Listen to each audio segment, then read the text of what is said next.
Olá, te convido a fazer uma reflexão sobre os carismas e ministérios na igreja, e por isso hoje o assunto será as novas comunidades, como sinais de autorrealização da igreja.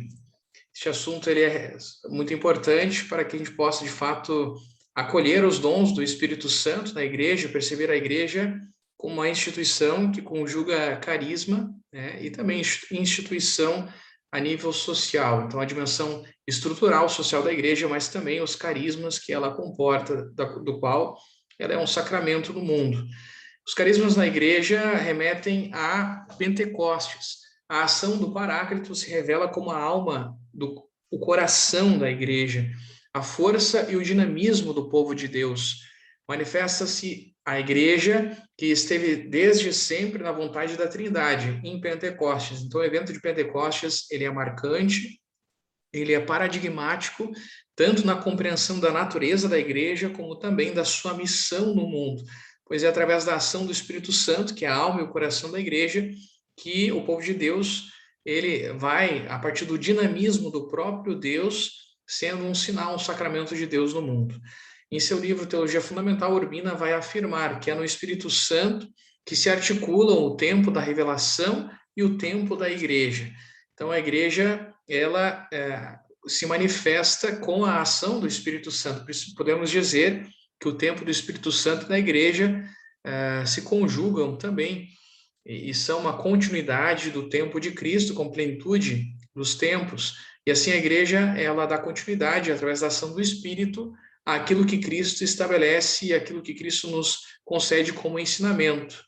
E é transmitido através dos apóstolos. Então, a igreja, com seu fundamento apostólico, com a ação do Espírito Santo, ela se manifesta ao mundo e, através dos carismas do Espírito, ela então tem a força e o dinamismo para evangelizar. O mesmo Espírito que atuava em Jesus é o que anima a igreja e que, deste modo, sabe-se sempre fiel ao seu mestre. O Novo Testamento entende por carismas os dons excepcionais, feitos a certos crentes para o bem da comunidade. Então, os carismas sempre são dons para o bem de todos, para o bem comum.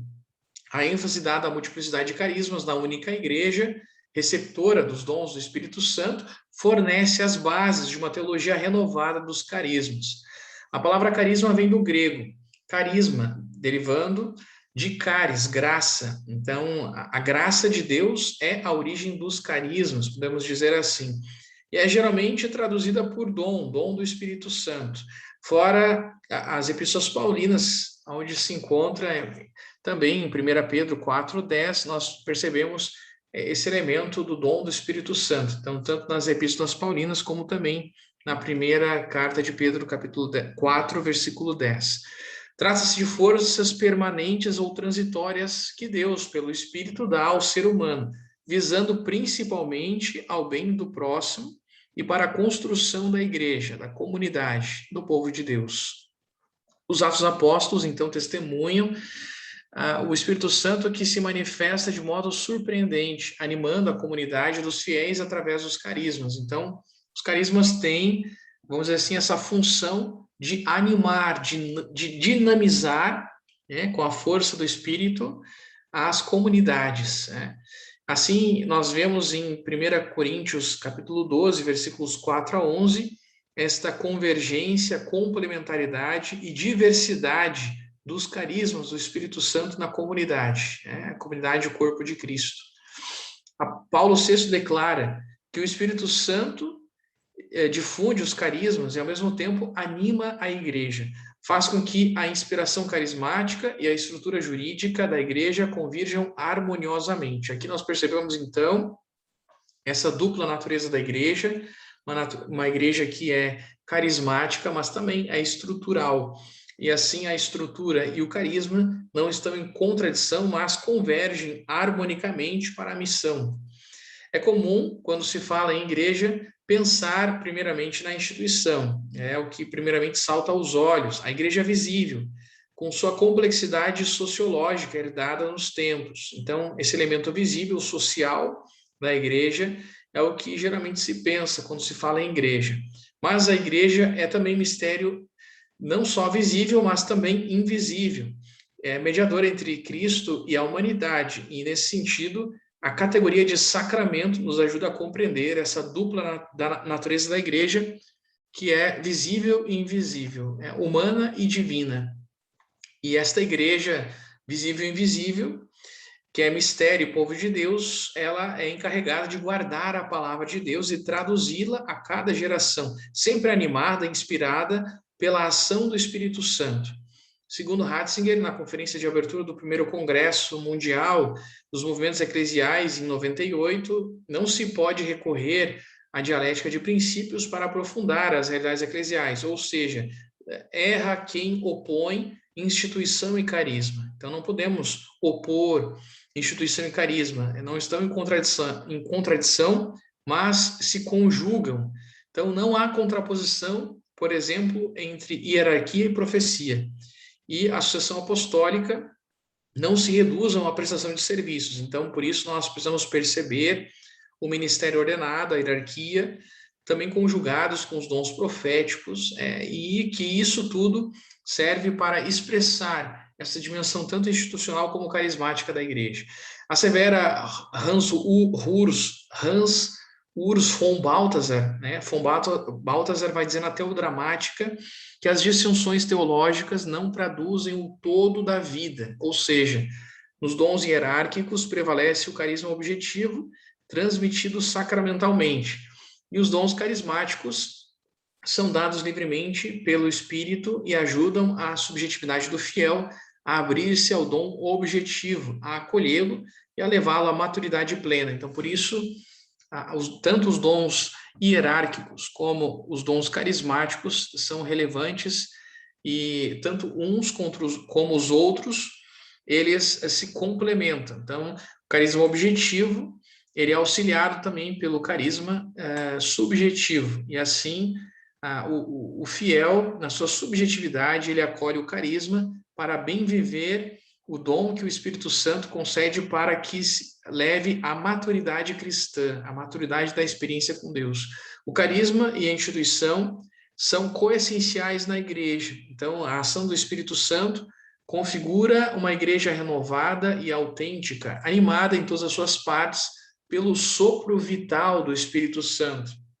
E assim podemos dizer que este Espírito, ele vai suscitando carismas específicos, de onde surgem os movimentos eclesiais. Então, os movimentos eclesiais, como carismas específicos suscitados pela ação do Espírito Santo, com as suas várias experiências de fé, conforme o Espírito Santo vai distribuindo, como estímulo para compreender e empreender a comunhão. Então, nós vemos aqui a ação do Espírito como a origem da comunhão na igreja, que vai suscitando carismas específicos e movimentos para que a comunhão possa acontecer.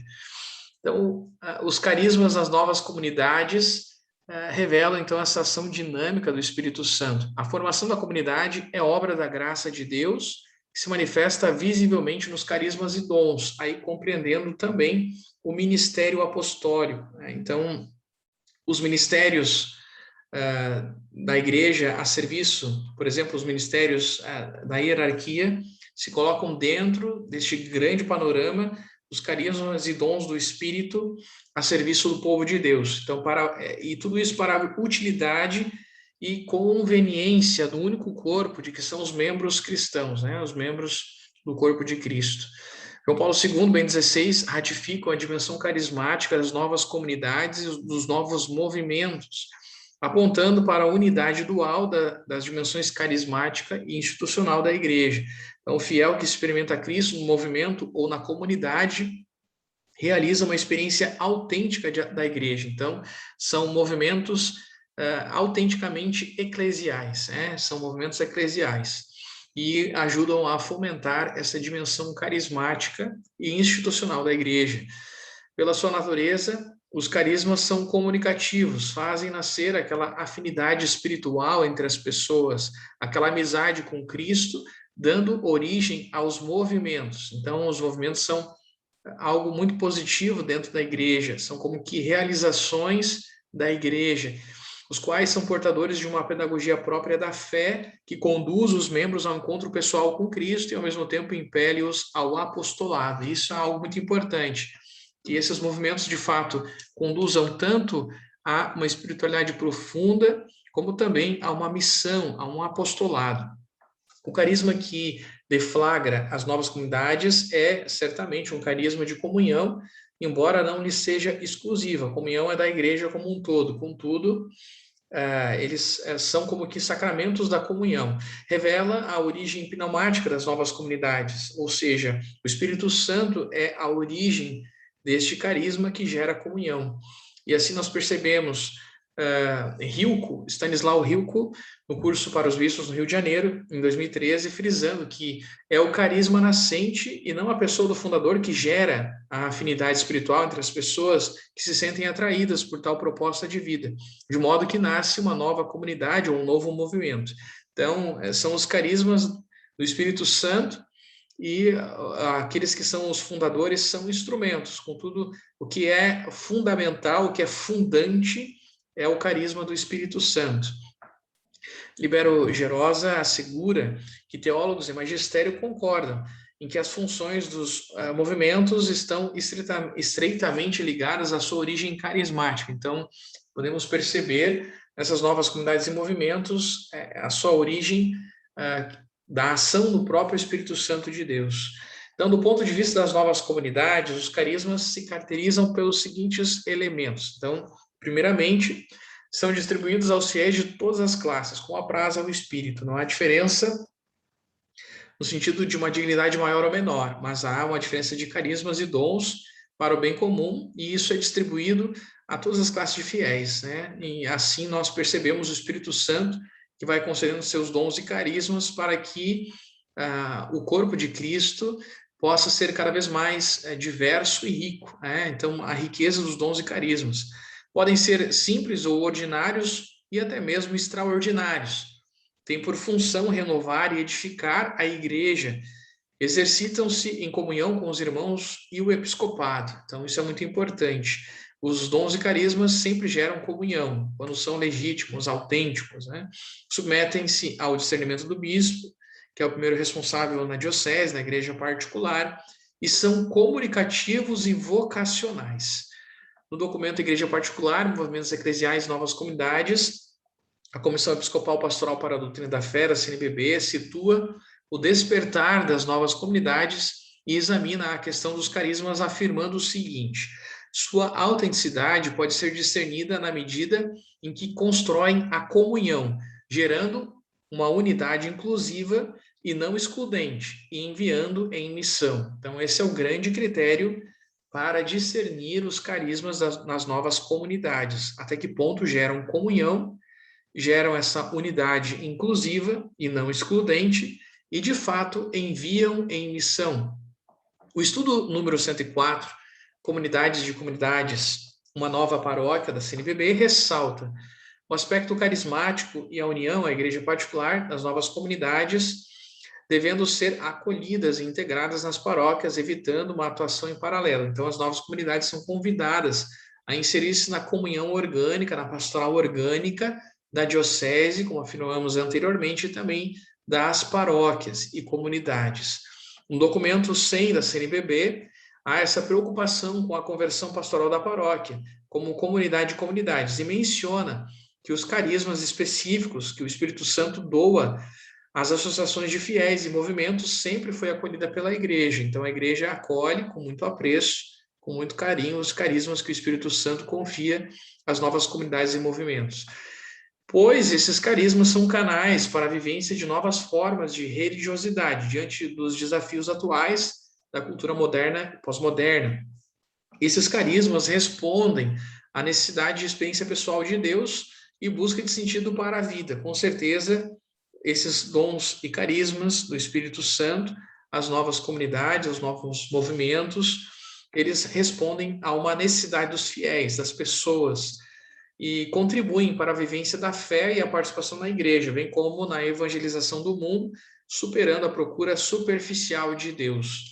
As novas comunidades fazem parte daquilo que o Espírito diz à igreja, segundo o Apocalipse, encorajando os fiéis a viverem como protagonistas da sua fé em Jesus Cristo, por meio de diversos carismas.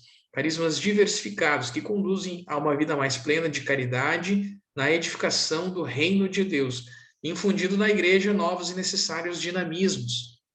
Nós percebemos dentro dessas novas comunidades diferentes estados de vida. As novas comunidades reúnem membros de vocações distintas na igreja e, portanto, com diferentes estados de vida, leigos, ministros ordenados, celibatários por consagração ou não. Talvez seja uma característica bastante marcante que mais as diferencia de outras comunidades eclesiais. A comunhão de membros de várias categorias de fiéis, de todas as classes sociais ou intelectuais, de diferentes idades. Conforme alerta Jean Beyer, ultrapassa-se as formas restritas e dialéticas de classificação. Então, são comunidades bastante plurais, diversas, com distinções entre leigos e clérigos. Como distinções entre leigos e clérigos, então, se ultrapassa essas distinções entre leigos e clérigos, no sentido de fazer parte da comunidade, ou entre clérigos religiosos e leigos, porque se reúnem todos como células do povo de Deus. Cada um tem a sua identidade específica, mas não há essas distinções. E assim nós percebemos, então, várias classes de fiéis dentro dessas novas comunidades. Há uma espiritualidade comum, porém vivida de acordo com cada vocação particular. Diferentes graus de pertença à comunidade podem ser vislumbrados nessas novas comunidades.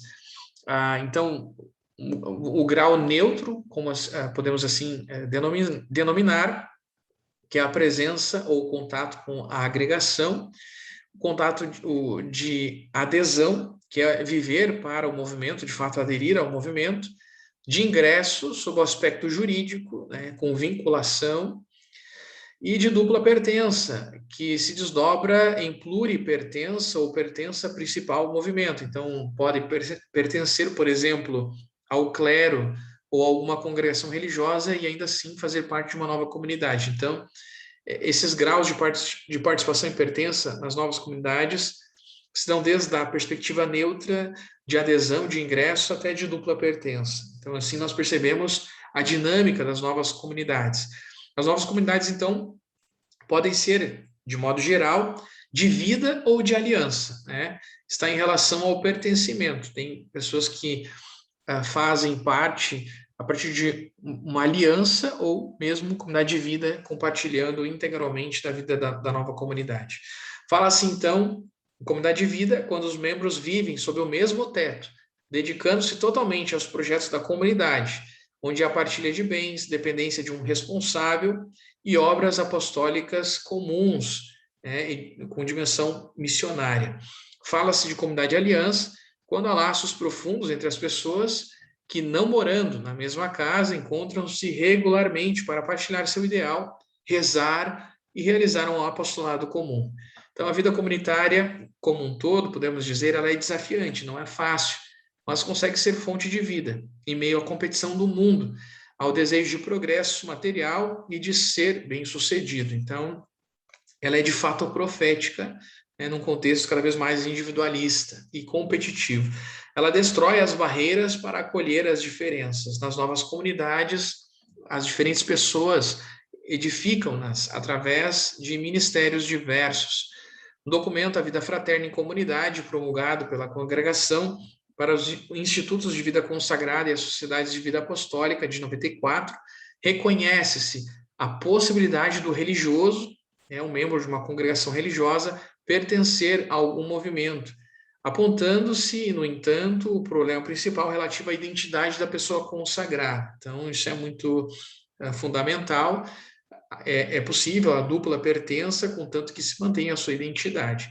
Se esta é sólida, a relação será produtiva. E assim, então, percebendo alguns elementos práticos, nós vemos as novas comunidades dentro desse influxo de uma igreja que é missionária e que se coloca diante do contexto atual, com os seus apelos e necessidades, como a igreja evangelizadora. Então, a igreja, segundo a Evangelho Anunciante, existe para evangelizar. Os novos movimentos, as novas comunidades, são uma oportunidade para que muitas pessoas afastadas, especialmente as que estão nas periferias existenciais, possam ter uma experiência de encontro vital com Cristo e assim recuperar sua identidade batismal e sua ativa participação na vida da igreja. Como ressalta Bento XVI na encíclica Deus Caritas Est, não se começa a ser cristão por uma decisão ética ou uma grande ideia, mas pelo encontro com o acontecimento, com a pessoa, que dá um novo horizonte à vida e com isso uma orientação decisiva, o encontro com a pessoa de Cristo. E assim podemos dizer que o encontro com o Senhor é uma experiência profunda e feliz, ao mesmo tempo contagiante, e conduz a quem a vive a uma resposta livre e consciente ao seguimento do Evangelho, com todas as suas consequências. E com certeza as novas comunidades ajudam muito a igreja a se renovar, a se inserir na sociedade com seus apelos e necessidades, sendo uma igreja viva, uma igreja que se renova, uma igreja dócil à ação do Espírito Santo. Então, apoiemos as novas comunidades, possamos ver o seu valor profundo, seu significado teológico e pastoral, sobretudo, sempre reconhecermos nela os dons e a ação do Espírito Santo de Deus na igreja.